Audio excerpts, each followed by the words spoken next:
YSR Congress party అధినేత మాజీ ముఖ్యమంత్రి జగన్మోహన్ రెడ్డి తాడేపల్లి ఇంటి మీద ఈరోజు దాడి జరిగింది. అంటే దాడి అంటే ఏదో రాళ్ళు కర్రలు తీసుకుని వెళ్ళి కొట్టారనేది నా ఉద్దేశం కాదు. ఇక్కడ బీజేవైఎంకి చెందినటువంటి ప్రతినిధులు కార్యకర్తలు ఎవరైనా గుంపులుగా ఒక్కసారిగా వాళ్ళు నిరసన తెలియజేయడానికి జగన్ ఇంటి వద్దకు వెళ్ళటం జరిగింది.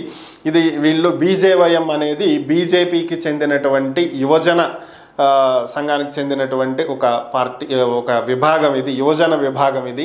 సో వీళ్ళు ఏదైతే తిరుమలకు సంబంధించినటువంటి వార్తలు వస్తున్నాయో దీనికి సంబంధించి ప్రజల మనోభావాలు దెబ్బతీసే విధంగా గత ప్రభుత్వం వ్యవహరించిందని చెప్పి వారు నిరసన తెలియజేయడానికి జగన్ ఇంటిని ముట్టడించడం జరిగింది. ఈ విషయాన్ని తెలుసుకున్నటువంటి పోలీసులు వెంటనే అక్కడకు వెళ్ళటం, వారిని అక్కడి నుంచి వెళ్ళిపోవాలని, ఎటువంటి నిరసనలు ఇలాంటివి పర్మిషన్స్ లేకుండా వీళ్ళు ఇక్కడికి రావటం, ఇంటిని ముట్టడించడం ఇదంతా నేరమని, చట్ట ప్రకారం చర్యలు తీసుకోవాల్సి వస్తుందని, అరెస్టు చేయాల్సి వస్తుందని, దయచేసి ఇక్కడి నుంచి వెళ్ళిపోండి అని చెప్పి వాళ్ళని పంపించేటువంటి ప్రయత్నం చేశారు.